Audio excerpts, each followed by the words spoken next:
Alright, another draft physics video presentation.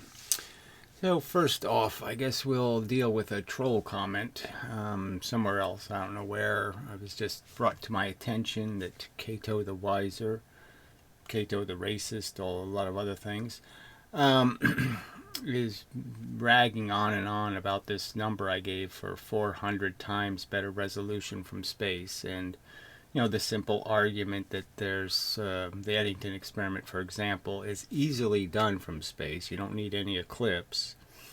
And the resolution is 400 times better.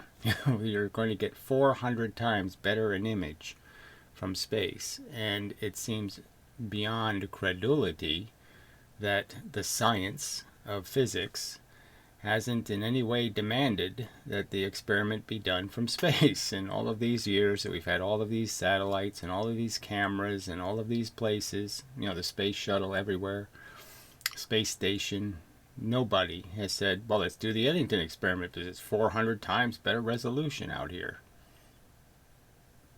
Never happened. And we can do it in 10 minutes. We don't have to wait months. We don't have to wait for eclipses. We don't have to worry about how far down the horizon the eclipse is. We don't have to worry about the weather. No, never done. And it's the motto of the science. Repeat your experiment. Prove it. But no, don't bother proving it when we want to believe it. That's all it comes down to. So anyway, this is fundamental in the sense that this whole Einstein mystique about, well, yes, Einstein was wrong about all our fun stuff, our gravitational waves and black holes and lots of other stuff Einstein didn't care for. So he's a real party pooper, but he was right about this whole wooey relativity crap and blah, blah, blah, blah, blah. And this made-up notion that somehow all acceleration is the same and all velocity is the same, and it's really not, and all velocity is the same, but all ways you gain velocity are not the same. Again, I can try to move you by shooting bullets at you, and guess what? They won't be very effective at moving you. They'll take little pieces of you and move them very fast, but they won't move all of you very fast. So there's lots of ways to accelerate something, and depending on how you accelerate it, it will depend on what your velocity is going to be, or whether you're going to be in one piece. And it's just idiotic, in my opinion. It's pointlessly, almost clownish, to waste your time trying to prove some equivalence when it's obviously I can disprove equivalence just by shooting bullets through you. It's a lot different than an elevator, isn't it? As a source of acceleration. Oh, fuck. I mean, I shouldn't even have to say this crap. Somebody else should have said it a long time ago, said, what the hell are you people believing in? It's just such rubbish. Alright, so anyway, back to the Cato remark. So he's saying that somehow I'm going to be embarrassed, and I have to take this comment back, and blah, blah, blah, blah, blah. And I said clearly, it's in 803, Professor Lewin says it overtly, he has the whatever, mathematics, blah, blah, blah. I mean, it's not my word against the world. It's Professor Lewin's. All right, and yes, I have pointed out how Professor Lewin is loop-de-doo on a few subjects. But let's understand, this is his ball game. I mean, this is really his physics, okay? He was an astronomer, fundamentally. I mean, went up in balloons and, detected radiation and shit. Okay, that was his thing. Space. Telescopes. Oh, I mean, fuck. Sorry, but just too stupid. So anyway, here's Professor Lewin explaining. Atmosphere. The Earth's atmosphere is in turbulence. It's always in motion. Thermal motion. So let's go back and a it is little that bit. thermal motion made that it is really diffraction limited. And so that means if I take an average wavelength, the optical spectrum of about 500 nanometers, I realize that all the way it goes from 400 to 650, but if I take this as a representative wavelength, then 1.2 times lambda divided by d translates into about 1/20th of an arc second. That is an incredible resolution. 1/20th of an arc second. If two stars So he's talking about the Hubble telescope, and it's relative to a telescope on Earth. equal brightness are 1/20th of an arc second apart, Hubble Space Telescope can see it as two stars. So he's pointing out that the resolution is sort of a way of measuring resolution, is measuring how many errors, you're really just measuring errors. You're really just measuring how much resolution we can't see because of defects. I mean, technically we should be able to see everything.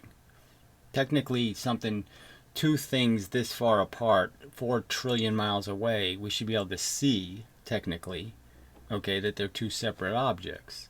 But we can't because everything's moving around too fucking much. The same telescope on Earth would do no better than half an arc second, this is an arc second, to maybe even 2 arc seconds. Why is it so much worse for a telescope?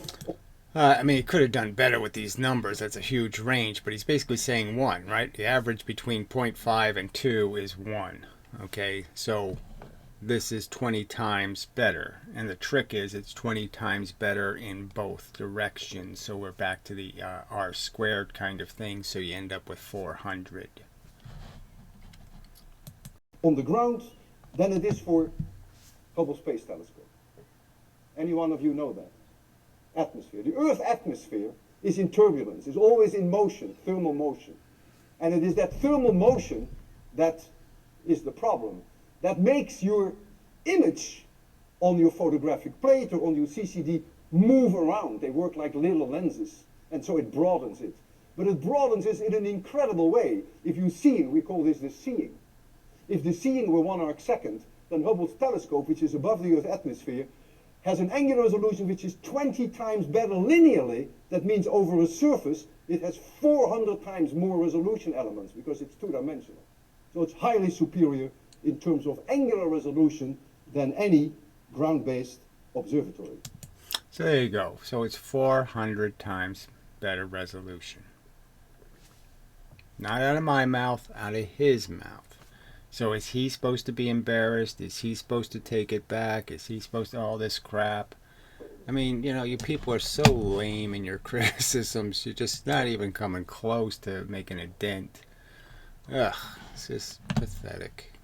Anyway, so we'll pause and I'll decide what else to do with this video. But we just, until I get somebody to argue with, until I get some physicist to put in the chair and interrogate, and point out all these insane flaws. I mean, they're just unexcusable defects in their physics. The unrepeated experiments, the assumptions about what the experiment is doing, claims by LIGO. We measured the difference between two things to a degree so small that it's 1/10,000th of a proton of difference in size. I mean, these are just ludicrous statements made by physics, and none of these physicists pause at any of it, which is just glaring. Anyway, I just like playing with the pause button, so I'll play with it. Alright, I'm back. I think I'll do a little relativity and just plead with you to be sensible. So this whole argument about speed and what you can change, and how if you go faster, if you move faster, somehow something changes. Like somehow you physically change, you physically don't do what you used to do at the same rate anymore, everything slows down, blah blah blah blah blah. And so it all starts with some sort of argument about a flashlight. Let's just say I have a flashlight and I shoot my flashlight forward. And certainly in the real world, I shoot it and the light comes out and it's going the speed of light. And it doesn't matter what speed I'm going. Okay, this light goes the speed of light. That is, it relative to any absolute, anything, okay, is the speed of light. So it doesn't matter who's looking at it, it's going the speed of light. Now, theoretically, you say somebody's looking at it who's going exactly the same speed, the speed of light, and looking this way and going that way. then obviously it wouldn't look like it's going the speed of light. But if they knew they're going the speed of light, then they would say, yes, it's going the speed of light because I'm looking at it and watching it going the speed of light. So there are other perspectives you can create where something will look different, but the idea is that it's going the speed of light. Well, anyway, point is if I'm going the speed of light, you could understand that it would take an infinite amount of time for the light to look like it's going the speed of light. It's not going to be that it isn't going the speed of light. I mean, it is going the speed of light, and all you can change is how fast you're going. So if I go a little less than the speed of light, well, now it's not infinite anymore, but it could be 1,000,000,000,000 years. Okay, so if I'm going a little less than the speed of light, then it'll take 1,000,000,000,000 years, right, for me to 1,000,000,000,000 years would be 1 second for me. So 1,000,000,000,000 years takes place. The universe does 1,000,000,000,000 years worth, while I do just 1 second to account for this idea that this light just, is going to look the same as a regular flashlight, for the flashlight to work, so to speak. And so all you're really saying is this observer, this flashlight, watching this flashlight light, you're just saying you're going to sleep. You're just saying you are not going to exist in the same rate. You're not going to function at the same rate. And you're going to function so slow that you're going to see something that isn't really real, just because you're kind of just going to sleep. You're not seeing everything because everything's happening. The universe is spinning. Everything, the earth blew up. Everything took place. The sun exploded. Everything. And, you're sitting there watching, slowly just watching this, pretending that if you wait enough time, you can see the difference between your speed, okay, which is this, this little difference between the speed of light and the little tiny difference between your speed.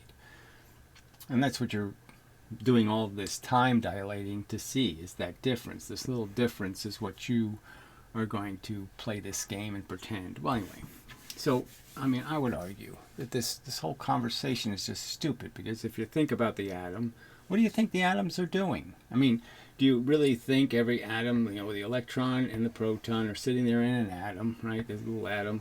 And this isn't orbiting, so I'm just trying to circle for the basic idea that the electrons are usually in some position, and the nuclear description of an atom is okay in my opinion. It's just the idea of the spinning crap that is useless.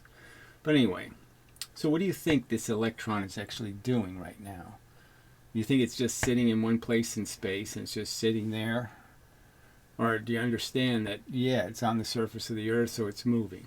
It's in the solar system, so it's moving. It's, in the galaxy, so it's moving. It's got directions built into it in the sense that there's energy that it's in, okay, that's going to force it, okay, to do those vectors, because that's what all the other parts are also doing. They're also compelled by forces. And so you add up all of the different influences, and all the influences are made out of some kind of force, some sort of gravity, some sort of mechanism is applying a force. There's a change. So there's an atmosphere around these things that already exists that's going to dictate where the electron's going to go. So it's here, and it's going to end up here. And it's only going to end up there because something, okay, has to already be occupied in making it go there. And the other things making it go there are the force between the nucleus, the force between the other electrons.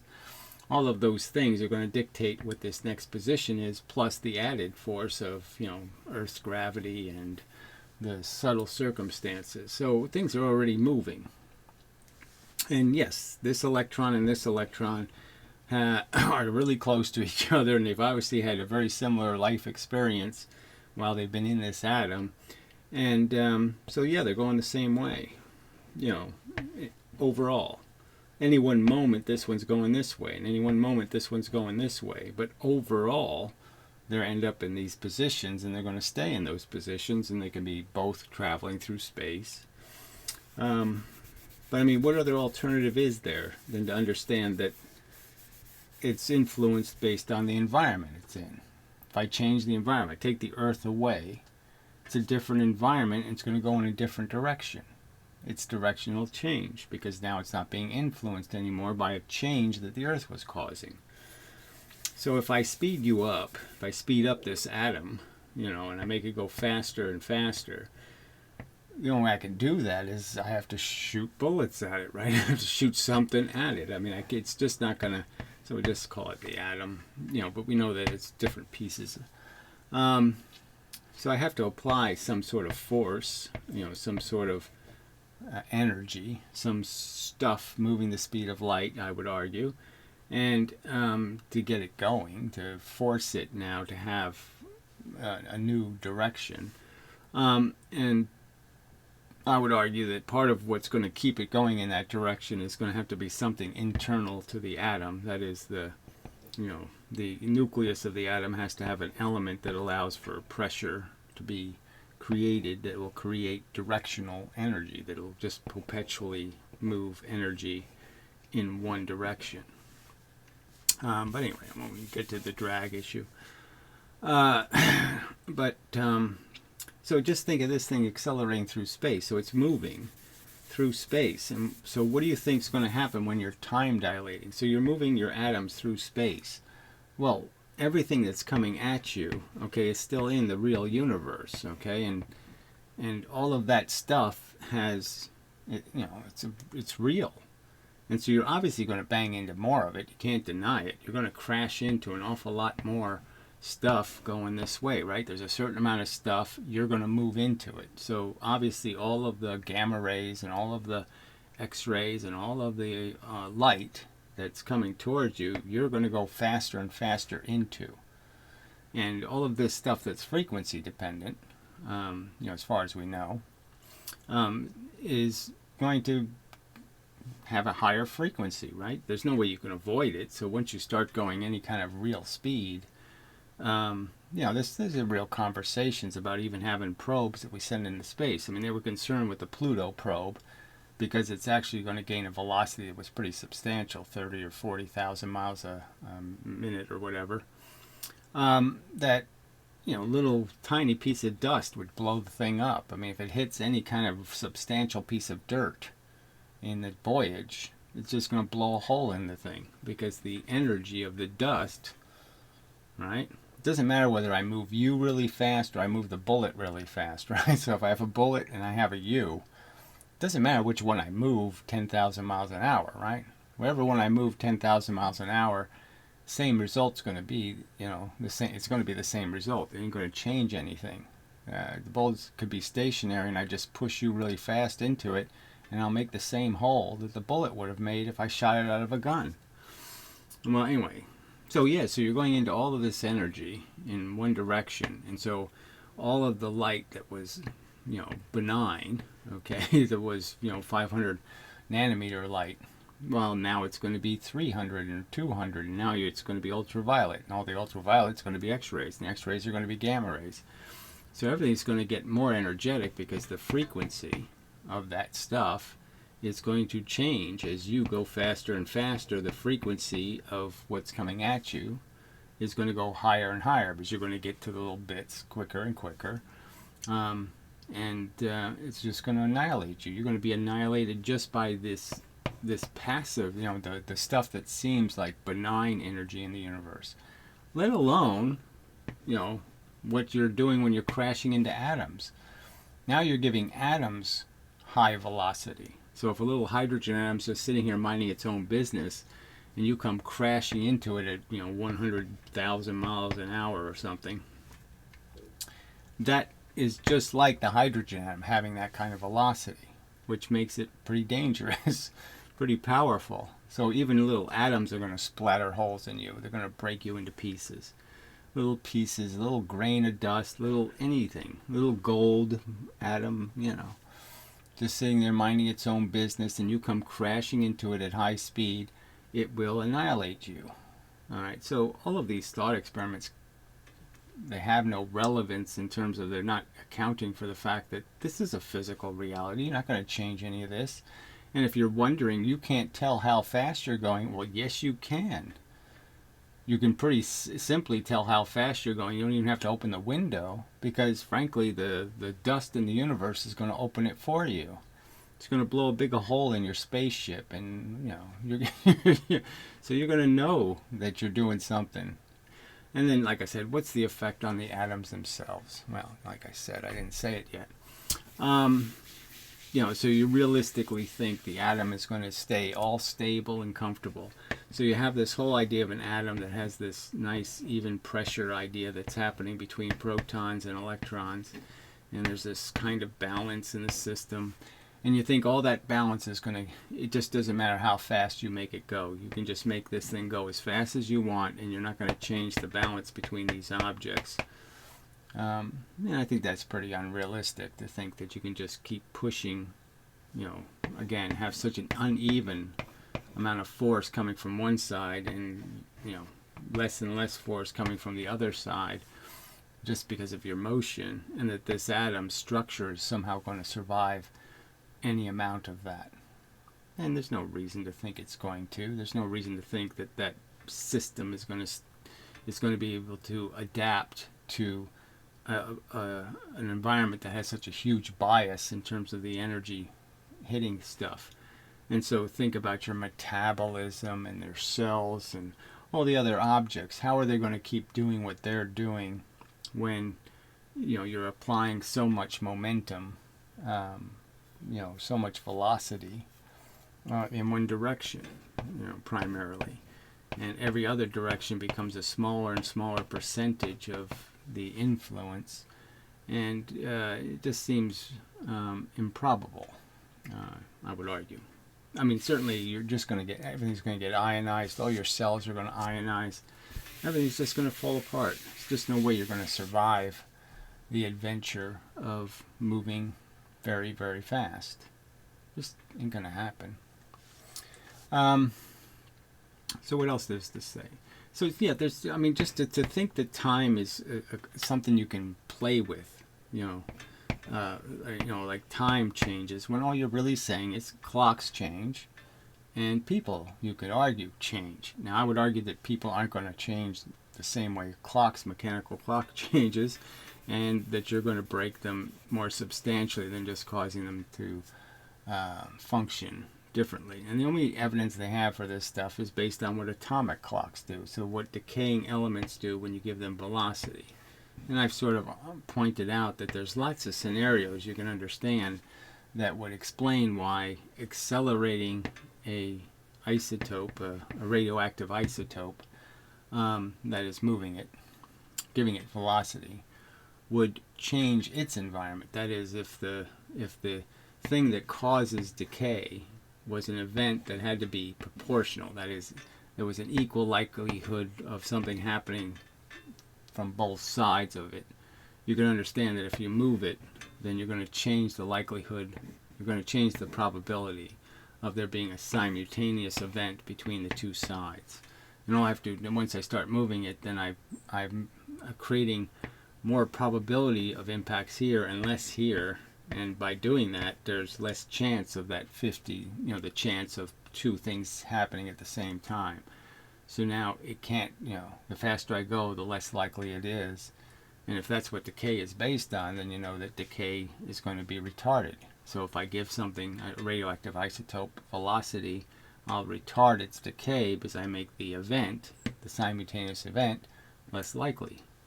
So that simple explanation explains why atomic clocks seem to obey a proportional relationship between when decay happens and speed.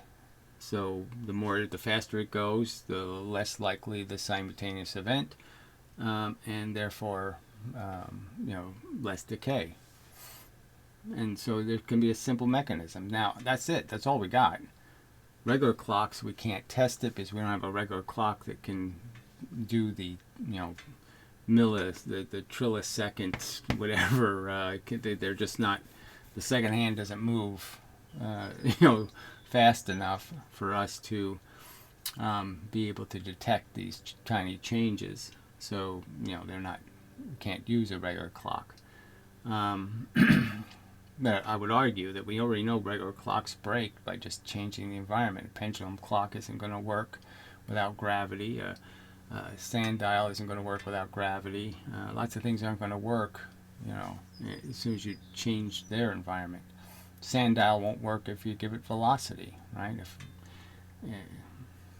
I can have it in gravity, but if I push it against the gravity, it's not going to work. Well, I mean, it would work. It would run twice as fast.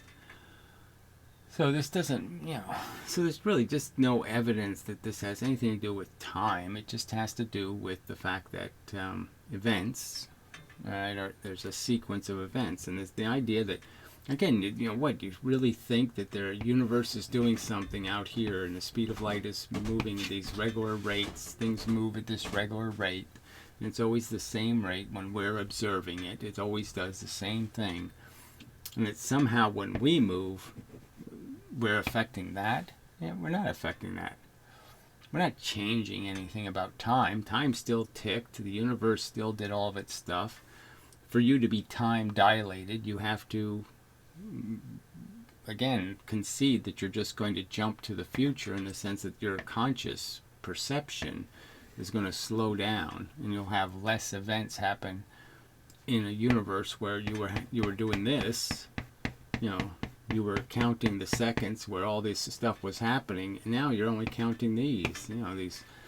You've just changed the frame rate of your perception. You haven't changed anything in the universe. Nothing's changed. You're just essentially freezing. You're slowing down. That's it. So there's no time doesn't have anything to do with this. There still could be objects in the universe. There's objects going the speed of light. There's objects going 1/2 the speed of light. And there's objects going 0. All of those things exist in the universe. There's nothing in any frame that changes anything. I don't know. I just don't know why you believe this crap. Alright, what else? Well, I'll take a break and think about it for a second. Well, one of my seconds, which are obviously much longer than your seconds. Yeah. Yeah, let's deal with another thought experiment. Whatever. The twin paradox thing. So, just as a way of thinking about it. So let's say you have an Earth, whatever. Yeah, right, square. And there's twins on it, okay? And you're going to send one of them into space, blah, blah, blah, blah, blah, and play this little game of aging. So let's say this Earth you're already on is already moving close to the speed of light in that direction. And now how am I going to get this one of them not to be on the Earth anymore? So to send it, I'm basically going to have to apply a force of some kind in this direction, let's say. And so I do that to one of these twins, okay? And I send them in the opposite direction. I really can't go this way, see, because everything's already going that way. Because we're playing in the universe where we don't see anything. So even though we already know we're going way too fast because a bunch of cosmic rays, or a bunch of regular light is now, penetratingly hostile cosmic rays, and even though grains of sand are blowing holes and tearing everything to pieces, and the whole Earth is being shredded into dust, let's pretend none of that's happening, right? Okay, wait, so I'd have to apply another force. And what am I really going to do is be slowing this one down. So this one is not going anywhere near the speed of light anymore, and it's going much, much slower. If I was to get it back to the Earth, you could sort of understand I'd have to really, really insanely speed it up. I mean, somehow I have to go not only the speed that this thing is going, which is close to the speed of light, but I have to go faster than that to be able to catch back up again. But how can I do that? Because I don't have much room now to go faster, so I can't even get back. There's no way this twin gets back to the Earth because this is already going too fast, and the speed limits, are speed limits. You can't, there's no way to accelerate this one enough to get it back. But just this whole idea, which one is having more force applied. So it's this whole argument that the universe has a couple of choices. Something can be sitting somewhere and it can have an equal amount of force coming from both directions. Well, I can reduce the amount of force coming from one way, and that way this thing is now going to move, or I can increase the amount of force coming from one way. And you could logically kind of understand if I decrease the amount of force here, that someplace in the universe there's got to be an increase, right? Because I can't kill it. I can't kill those little photon-y things. They're always moving. So all I can do, if I'm going to send more someplace, I have to send less somewhere else. So it always balances out in that sense. But I mean, there really can be an absence of force. You know, you can reduce the amount of energy affecting something. Now, whether you can't really reduce it to zero, because the universe just ain't going to let you do that. So you're out of luck in ever creating one of these zero temperatures.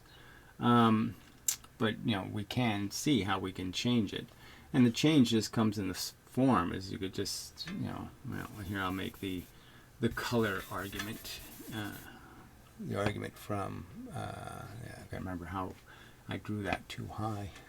Yeah, I ignored my fair markings for where I can, how high I can go. And so anyway, what was I gonna?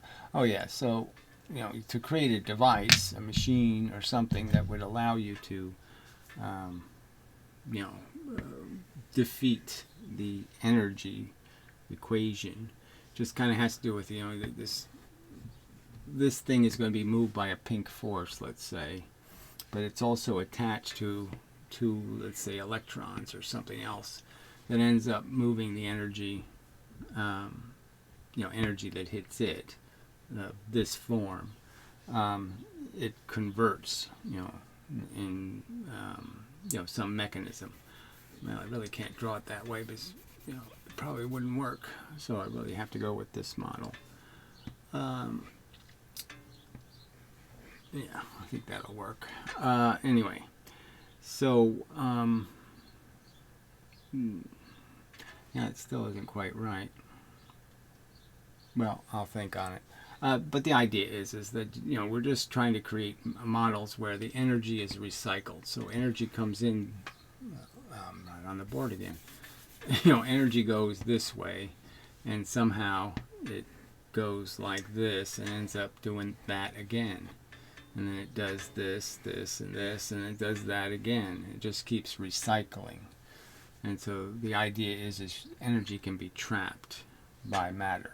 You know, by the matter being arranged in a specific way, the energy can just end up being trapped. And whatever object is here is going to keep getting pushed in this direction because the energy is going to just keep getting recycled.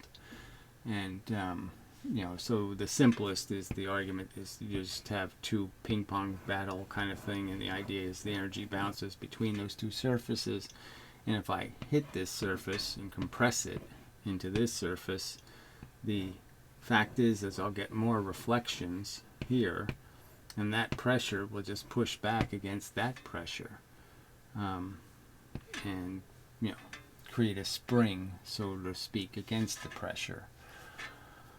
Yeah, it's probably more of a, I have to plan ahead for that subject and such. So yeah, moving on. I'll move on to something else. Something else. Yeah, there's really not much to choose from. I should be back. Yeah, I just noticed a Sabine Hassenfelder video, so we'll play some of that. It ought to be worth a laugh. Haha. Maybe. Yeah.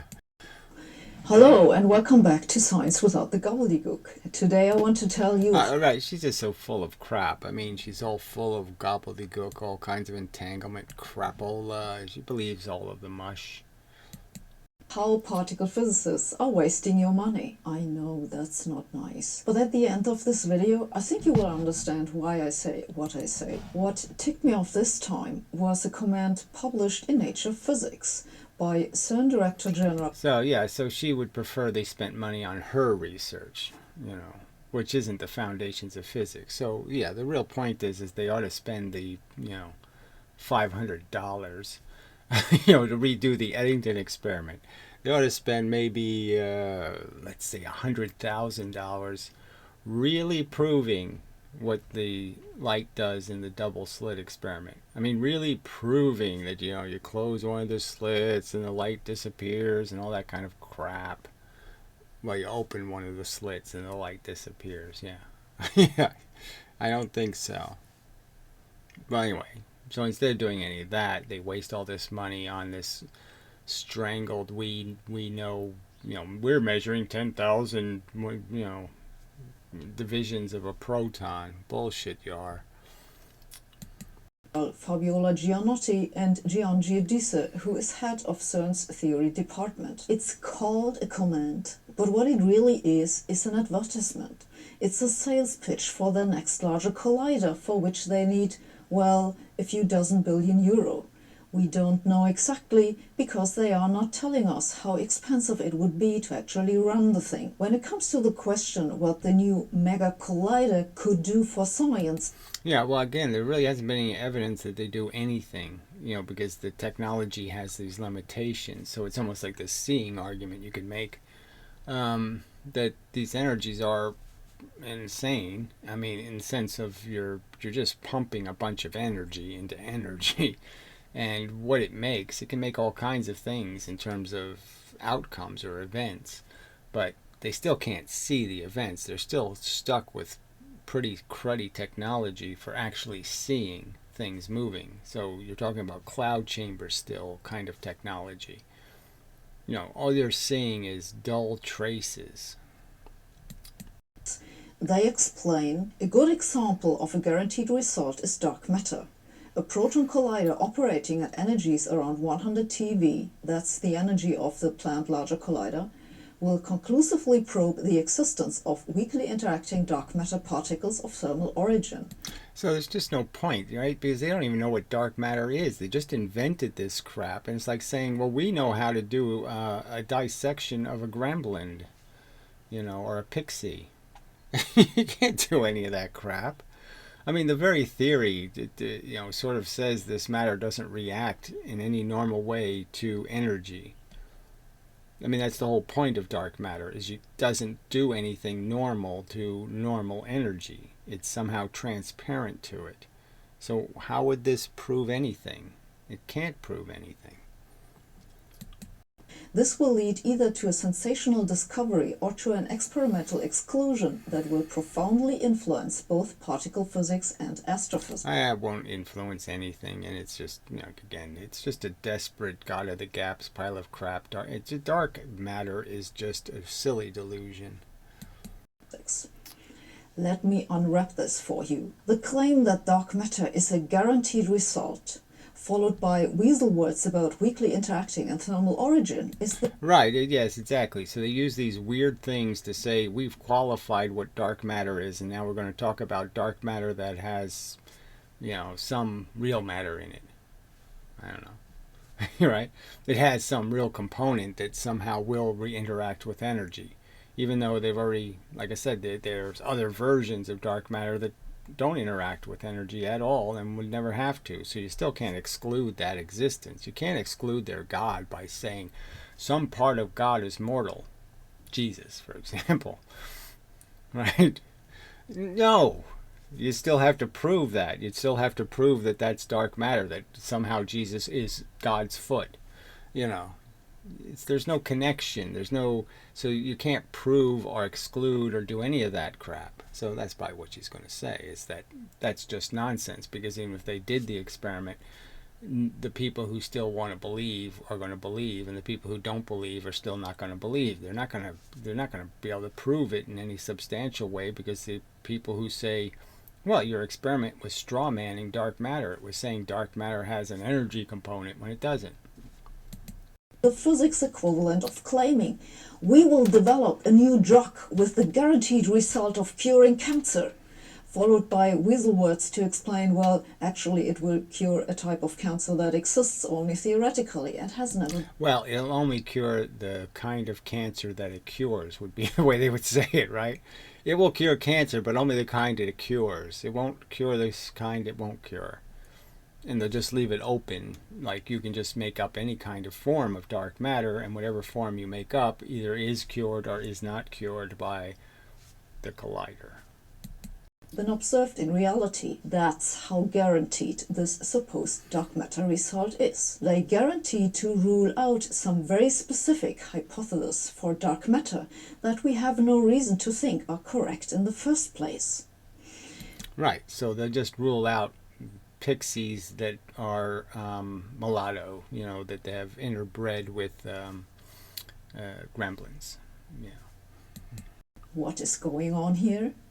What's going on is that particle physicists have a hard time understanding that when Popper went on about how... Oh, they're not. They have a hard time understanding that they're not particle physicists in the first place. So why are we even calling them that? Because that's not what they are.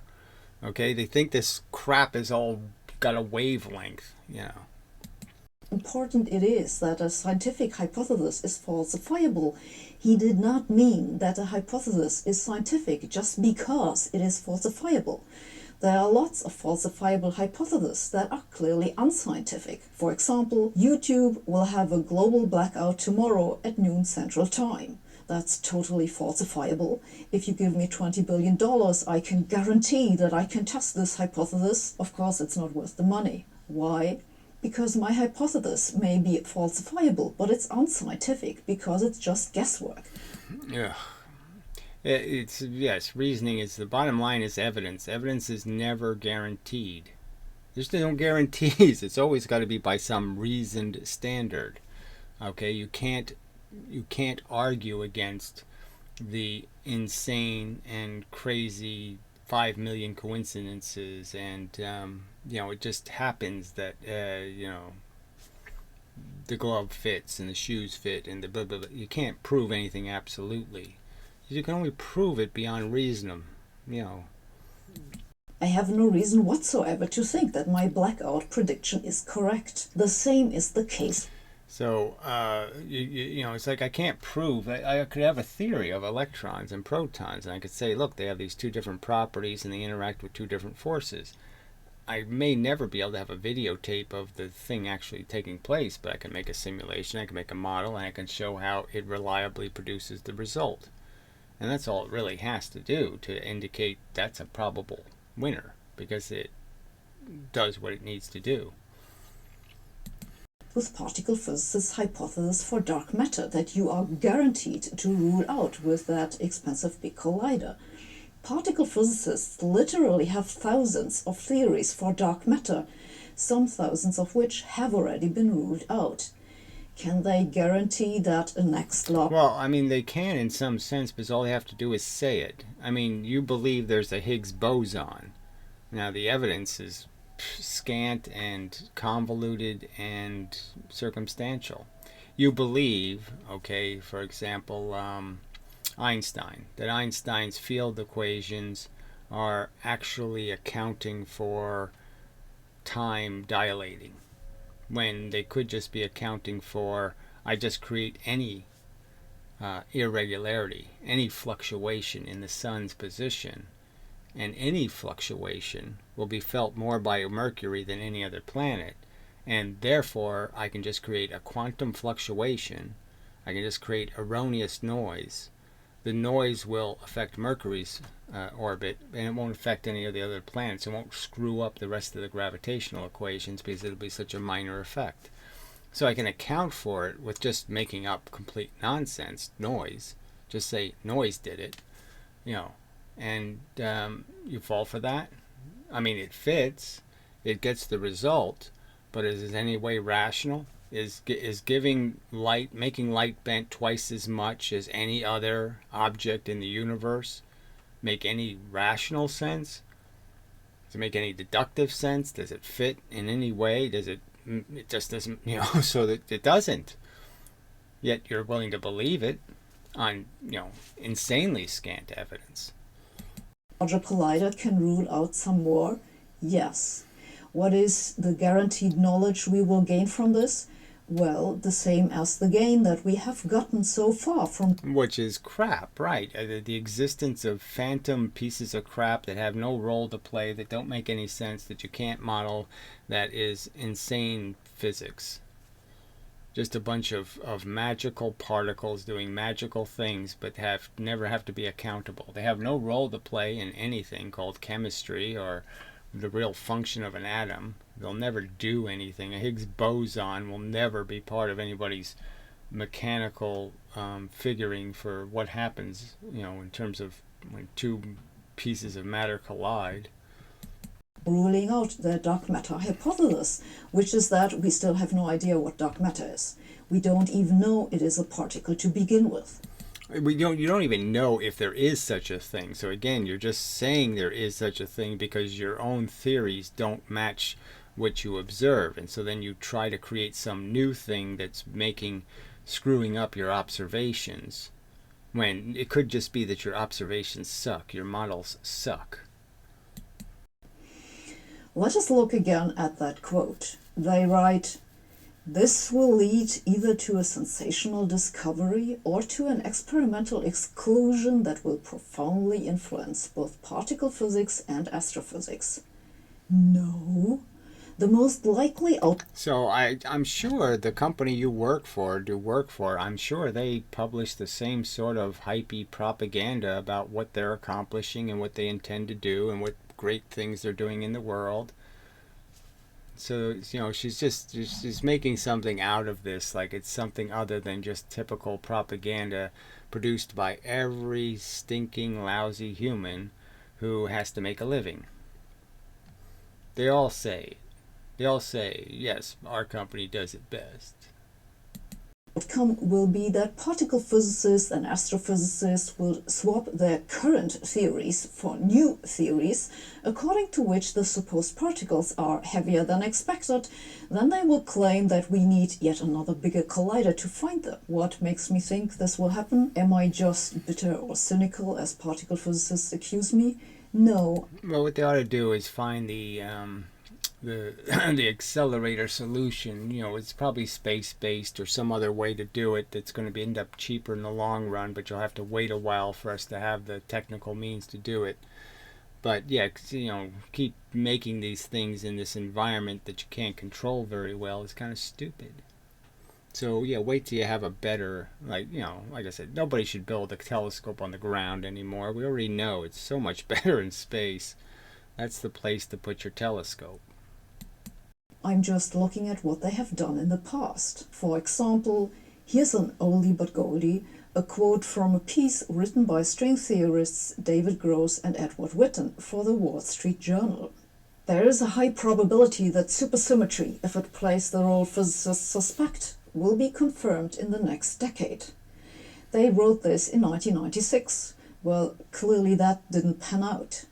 And because it's so much fun, I want to read you a few more quotes. Why? Yeah, so again, everybody's a hyper. So yeah, you can point to everybody and you're probably guilty of the same thing. So what's new? You've done commercials on these videos for Brilliant and other things. Yeah. Yeah. You got paid to do it. You didn't do it because you thought it was brilliant. So this is just such horse shit. Anyway, so enough of this. It's boring and dull and superficial and silly. Yes, building accelerators is obviously, it produced nothing. There's nothing of value that took place in science because of these stupid colliders. They don't reveal anything useful, and they just pretend to say our theories are so perfect because we got all these decimal points that we measured something that doesn't matter. We measured a quantity that doesn't have any use. And that's a fact. None of it revealed anything that is in any way interesting or useful. It doesn't help a single chemist, with his Bunsen burners doing his chemistry. It doesn't help them, doesn't make it work better, nothing. None of this. So it's really a bad place to throw the research money. It doesn't produce anything, because it's all crap, frankly. It's based on crap theory. They don't even know what they're pushing and how they're pushing it. They don't know what a proton is, and they don't know how a proton moves. So it's just... But anyway, so I guess that's enough of a video, frankly. Sorry, just I'm just running out of all enthusiasm because it's again, there's the only point to this is to make the arguments, and you have to get a counter argument of some form to be able to argue, and there's just no one capable of making any counter arguments, except ones that involve my personal life and my family and all kinds of other crap that's totally irrelevant. So all they can do is make counter arguments to my personality. They can't, frankly, deal with a single argument I've made. So anyway, till the next time and such, and so forth and whatnot. Ugh. Yeah, I'm sorry. Yeah, I just don't find these interactions at all charming. I mean, I've given you such a simple diagram. It works. You don't need any of this crap. Why? And again, I don't even know why you believed it in the first place. Why do you buy into these silly stories that physicists tell? And they're just on their face silly. Ugh.